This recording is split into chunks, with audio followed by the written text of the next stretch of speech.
ধরুন কোনো একদিন সকালবেলা আপনি ঘুম থেকে উঠেছেন আর উঠে দেখলেন আপনার মোবাইলে একটি মেসেজ ঢুকেছে আর সেখানে আপনাকে বলা হয়েছে আপনার অ্যাকাউন্ট থেকে 1000 টাকা কেটে গেছে। তখন আপনার রিয়াকশান কেমন হবে? আরে, আমার অ্যাকাউন্ট থেকে 1000 টাকা কেটে গেল, এটা কি করে সম্ভব? ওয়েল, সেম এরকমভাবে কিন্তু আপনার সঙ্গেও যে কোনো দিন এমনটি ঘটতে পারে। তবে এটা আলাদা ব্যাপার যে আপনার অ্যাকাউন্টে কোনো টাকা নাই থাকতে পারে। আজকাল আমরা প্রায়ই এমন অনেক নিউজ শুনে থাকি যেখানে সিম হ্যাকিং, ব্যাঙ্ক ফ্রড, ব্যাঙ্ক থেকে 1000 টাকা, লাখ টাকা চুরি হয়ে গেছে। কখনো বা আমরা মোবাইল হ্যাকিং বা এছাড়াও আরও অনেক বিভিন্ন কেসের কথা শুনে থাকবো টিভির পর্দা থেকে শুরু করে বিভিন্ন নিউজ পেপারে। তো তোমরা কি কখনো ভেবে দেখেছো যে একজন হ্যাকার কী করে আমাদেরকে হ্যাক করতে সক্ষম হয়? কী করে তারা তাদের জালে আমাদেরকে ফাঁসায়, তারপর আমাদের ডিটেলস চুরি করে আর তারপর এই ইম্পসিবলকে পসিবল করে? সো এগুলো আপনাদের সবারই জানা খুবই জরুরি। আর সেই সঙ্গে জানা এটাও খুব জরুরি যে আমরা কি করে এই হ্যাকারদের হাত থেকে নিজেদেরকে সেফ রাখবো। আর সেই জন্য কিন্তু আপনাদের আমার এই ভিডিওটি প্রথম থেকে শেষ পর্যন্ত দেখতে হবে। আর যারা আমার চ্যানেলে নতুন দর্শক তারা অবশ্যই আমার চ্যানেলটিকে সাবস্ক্রাইব করে রাখো, সেই সঙ্গে পাশে থাকা বেল আইকনটিকে প্রেস করে রাখো এবং আমার এই ভিডিওটি অবশ্যই সব জায়গায় শেয়ার করে দাও, লাইক করো, কমেন্ট করো। চলুন বন্ধুরা, তাহলে এবার আমাদের এই ভিডিওটি শুরু করা যাক। আজকাল আমাদের চারপাশে হ্যাকারদের সংখ্যা প্রচুর, আর এই সমস্ত হ্যাকাররা আমাদেরকে হ্যাক করার জন্য বিভিন্ন টাইপের টেকনিক্স ইউজ করে থাকে। তাহলে চলুন আমরা একটা সিম্পল এক্সাম্পলের মাধ্যমে এই হ্যাকারদের কনসেপশনটাকে বোঝার চেষ্টা করি। আমরা যখন পুকুরে বা নদীতে মাছ ধরতে যাই তখন সেক্ষেত্রে আমরা জালে এমন কিছু ইন্টারেস্টিং, এমন কিছু ভালো ভালো জিনিস ইউজ করি যেগুলো মাছেদেরকে খুব পছন্দ, মাছেরা খুব খেতে ভালোবাসে। আর সেটার কারণে এই মাছেরাই জালের কাছে আসে এবং জালে ফেসে যায়। কিন্তু আমরা যদি এই জালে এমন কিছু ইউজ করি যেটি মাছেদেরকে একদমই পছন্দ না, তারা এইগুলোকে একদম খেতে পছন্দ করে না, তাহলে কি মাছ এই জালের কাছে আসবে? রাইট, কখনো আসবে না। সেম এরকমভাবে হ্যাকাররাও কিন্তু বিভিন্ন টাইপের অফার বা বিভিন্ন টাইপের টেকনিক্স ইউজ করে আমাদেরকে তাদের জালে ফাঁসানোর জন্য, যেমনটি মাছ ধরার সময় আমরা ইউজ করে থাকি। এই সমস্ত হ্যাকার আমাদেরকে হ্যাক করার জন্য বিভিন্ন টাইপের লোভনীয় অফার আমাদের সামনে রাখে। তারা এমন কিছু মেসেজ করে যেখানে দাবি করা হয় আমরা এত হাজার বা এত হাজার ডলার জিতেছি, বা কখনো আমাদের এরকম অফার দেওয়া হয়, কখনো আমাদের বলা হয় আপনারা এত ক্যাশব্যাক জিতেছেন। আর সেই জন্য জাস্ট সিম্পলি আপনাকে এই লিঙ্কে ক্লিক করতে হবে, এখানে আপনার ডিটেলসকে শেয়ার করতে হবে, বা এখান থেকে আপনি জাস্ট একটি অ্যাপস ডাউনলোড করুন এবং সিম্পলি সেটাকে ইনস্টল করে সেটাকে পারমিশন দিয়ে দিন। কখনো বা আমাদের এমনভাবে ইমেল করা হয় বা এমনভাবে মেসেজ করা হয় যেটিকে দেখে মনে হয় সরাসরি যেন আমাদের ব্যাংক থেকে এই মেসেজটি ঢুকেছে, এবং বিভিন্ন টাইপের অফারের কথা কিন্তু সেখানে বলা হয়।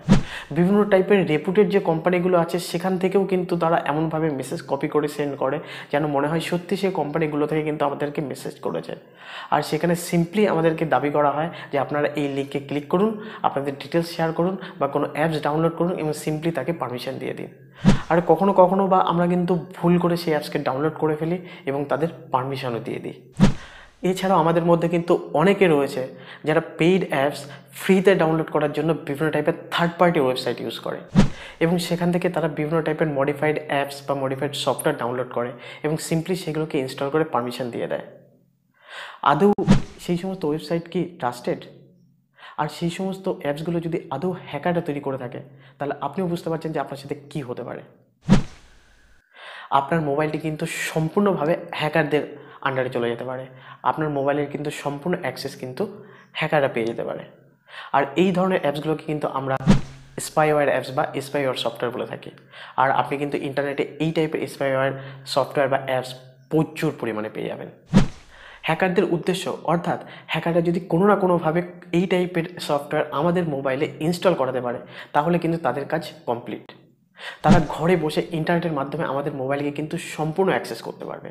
তারা আমাদের মেসেজ পড়তে পারবে, তারা আমাদের মোবাইল থেকে কাউকে মেসেজ করতে পারবে, তারা আমাদের কল অ্যাক্সেস করতে পারবে, আমরা কার সাথে কথা বলছি তার রেকর্ডিং শুনতে পারবে, তারা যদি চায় কাউকে কল করতে পারবে, তারা আমাদের ক্যামেরা অ্যাক্সেস করতে পারবে, তারা চাইলে আমাদের স্টোরেজকে অ্যাক্সেস করতে পারবে। এক কথায় তারা হ্যাকিং টুল ইউজ করে আমাদের মোবাইলকে ইন্টারনেটের মাধ্যমে ফুললি কন্ট্রোল করতে পারবে।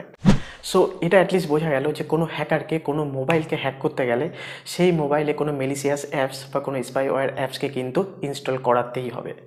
কোনো রকমের কোনো মেলিসিয়াস অ্যাপস বা স্পাইওয়্যার অ্যাপসকে ইনস্টল করানো ছাড়া কিন্তু কোনো হ্যাকারদের পক্ষে কখনোই সম্ভব নয় যে একটি মোবাইলের সম্পূর্ণ অ্যাক্সেস হাতে পাওয়া। এছাড়া আমাদের অনেকের মধ্যে কিন্তু একটি কমন ধারণা রয়েছে যে আমাদের প্লে স্টোরে যে অ্যাপসগুলি রয়েছে সেই সব অ্যাপসগুলি কিন্তু সিকিউর। এখানে কিন্তু কোনো ধরনের স্পাইওয়্যার অ্যাপস বা কোনো ধরনের কোনো মেলিশিয়াস অ্যাপস কিন্তু থাকতে পারে না। আর এই মুহূর্তে তোমাদের মধ্যে যারা যারা আমার ভিডিওটি দেখছো তারাও কিন্তু এই সেম বিশ্বাসী। সো আমি তোমাদেরকে বলে রাখি, তোমরা কিন্তু ভুল পথে হাঁটছো। আর ইমিডিয়েটলি এই মেন্টালিটিকে মাথা থেকে বের করে দাও। আমাদের প্লে স্টোরেও কিন্তু এমন অনেক অ্যাপস রয়েছে যেগুলো কিন্তু স্পাইওয়্যার অ্যাপস, এবং সেগুলোর মধ্যে কিন্তু মেলিশিয়াস কোড রয়েছে।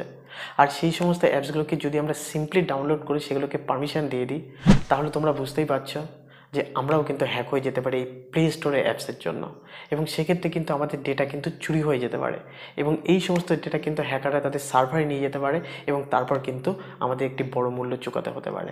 তো তোমরা এই মেন্টালিটি থেকে একদমই রেখো না, আর সম্পূর্ণরূপে বেরিয়ে এসো যে আমাদের প্লে স্টোরে যে অ্যাপস রয়েছে সেগুলো কিন্তু সবই সিকিউর। এক কথায় এখানে নিজেদেরকে সিকিউর রাখা খুবই মুশকিল, কারণ এটি ইন্টারনেটের দুনিয়া আর এখানে সব কিছু হতে পারে। এবার সবথেকে বড় কথা হলো, আমরা এগুলি থেকে নিজেদেরকে সিকিউর কী করে রাখবো। আর এই প্রশ্নের উত্তর কিন্তু আমি এতক্ষণ ধরে তোমাদের সঙ্গে যে ইনফরমেশন শেয়ার করেছি তার মধ্যে কিন্তু তোমরা পেয়ে যাবে। একজন হ্যাকার্স আমাদেরকে হ্যাক করার জন্য যে স্টেপসগুলো ফলো করে, সেই সমস্ত স্টেপসগুলো থেকে কিন্তু আমরা নিজেদেরকে বিরত রাখার চেষ্টা করব। যদি আমাদের সামনে কখনো কোনো মেসেজ করা হয় এবং মেসেজে দাবি করা হয় যে আপনি এই অফারটি পাচ্ছেন বা আপনার এত ডলার বা এত টাকা আপনি পাচ্ছেন, সেই জন্য সিম্পলি জাস্ট আপনাকে এই লিঙ্কে ক্লিক করতে হবে বা এই অ্যাপসটিকে ডাউনলোড করতে হবে, সিম্পলি সেটিকে ডাউনলোড করুন, পারমিশন দিন, আমরা এরকম কোনো কিছু করব না। যদি কখনো আমাদের সামনে কোনো ইমেল পাঠানো হয় যেটিকে আপাত দৃষ্টিতে যদি মনে হয় যে ব্যাংক থেকে পাঠিয়েছে বা কোনো রেপুটেড কোম্পানি থেকে পাঠিয়েছে, এরকম কোনো লিঙ্কে কিন্তু আমরা ক্লিক করব না। যদি আমাদের কাছে কোনো রকম কোনো ইনফরমেশান চাওয়া হয়, কোনো ব্যাংকের ইনফরমেশান থেকে শুরু করে কোনো পার্সোনাল ইনফরমেশান থেকে শুরু করে এভরিথিং, আমরা কোনো কিছুই কিন্তু তাদের সঙ্গে শেয়ার করব না। আর এটির মধ্যে সবথেকে বেশি ইম্পর্টেন্ট হলো অ্যাপ পারমিশন। আমরা যখন কোনো অ্যাপসকে ডাউনলোড করি, সেটি প্লে স্টোর থেকে হোক বা কোনো থার্ড পার্টি ওয়েবসাইট থেকে হোক বা কারোর কাছ থেকে নিয়ে হোক, তখন সেই অ্যাপসটি কিন্তু পারমিশন চায়। আর আমরা কিন্তু কোনো কিছু না পড়েই কিন্তু সেই অ্যাপসকে পারমিশন অ্যালাউ করে দিই। আর এটি কিন্তু আমাদের জন্য অনেক বেশি ভারী পড়তে পারে। তাই আমরা যখন কোনো অ্যাপসকে পারমিশন দেব, তখন কিন্তু আমাদের অ্যাটলিস্ট সেটিকে পড়ে পারমিশন দেওয়া উচিত। আর এটি যদি আমরা না করি, তাহলে কিন্তু আমাদের ফোন কিন্তু হ্যাক হয়ে যেতে পারে এবং আমাদের ফোনের যত ইনফরমেশন আছে সেগুলি কিন্তু সব চুরি হয়ে যেতে পারে। সো যে কোনো ট্রাস্টেড অ্যাপসকে পারমিশন দেওয়ার আগে আমাদের অবশ্যই পড়ে নেওয়া দরকার যে আমরা যে পারমিশনগুলো দিচ্ছি সেটি কী দিচ্ছে। এছাড়া আমরা যদি কোনো মডিফাইড অ্যাপসকে যদি আমরা ইনস্টল করি, সেক্ষেত্রে অবশ্যই আমাদের দেখে নেওয়া দরকার যে সেই অ্যাপসটি যে পারমিশন চাইছে, যেমন কল বা মেসেজের পারমিশন বা স্টোরেজের পারমিশন বা ক্যামেরা অ্যাক্সেসের পারমিশন, আদৌ কি সেই অ্যাপসের সেই পারমিশনগুলো নেওয়ার দরকার আছে। সো আমরা যদি কোনো মডিফাইড অ্যাপসকে ইউজ করি, তাহলে কিন্তু খুবই সাবধানতাপূর্বক কিন্তু এগুলো আমাদের চেক করা দরকার, না হলে কিন্তু অনেক বড় প্রবলেম কিন্তু আমাদের সামনে ঘটতে পারে। সো এই ছোটো ছোটো জিনিসগুলি রয়েছে যেগুলি ইন্টারনেট দুনিয়ায় আমাদের ফ্রড হওয়া থেকে বাঁচাতে পারবে। আর আমাদের এই বিজি লাইফে ম্যাক্সিমাম লোক রয়েছে যারা এই ছোটো ছোটো জিনিসগুলোকে কিন্তু অ্যাভয়েড করে চলে, কিন্তু আমরা এইগুলোকে অ্যাভয়েড করলে চলবে না। আমাদেরকে নিজেদেরকে সিকিউর রাখতে গেলে এই ইন্টারনেটের দুনিয়ায় অবশ্যই এই ছোটো ছোটো জিনিসগুলোকে কিন্তু আমাদের কেয়ারফুলি দেখা দরকার। বন্ধুরা, এই ছিল আজকের ভিডিওটি যদি তোমাদের ভালো লেগে থাকে তাহলে অবশ্যই চ্যানেলটিকে সাবস্ক্রাইব করো এবং সেই সঙ্গে এই ভিডিওটি কিন্তু শেয়ার করে দাও, যাতে অন্যান্য যারা বন্ধুরা রয়েছে তারা এই ভিডিওটি থেকে নিজেদেরকে সিকিউর রাখতে পারে। আবার দেখা হবে নতুন কোনো এক ভিডিওর সঙ্গে। ততক্ষণ ধন্যবাদ।